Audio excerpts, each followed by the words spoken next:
Real Milma പശു ഉണ്ട്. മിൽമ പശു 1 ലിറ്റർ 10 റൂംസ് നേരാണ്. അപ്പൊ മിൽക്ക് അവൈലബിൾ കണ്ടിടാ.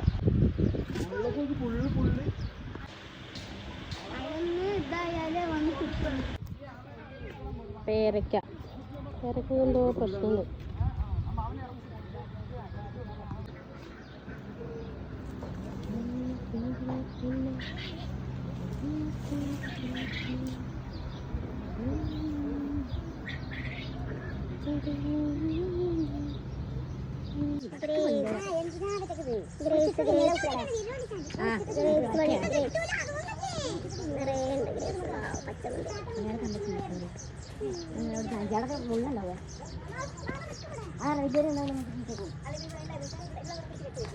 ഞങ്ങളുടെ കൂടി കൊണ്ട് ഓടാനോ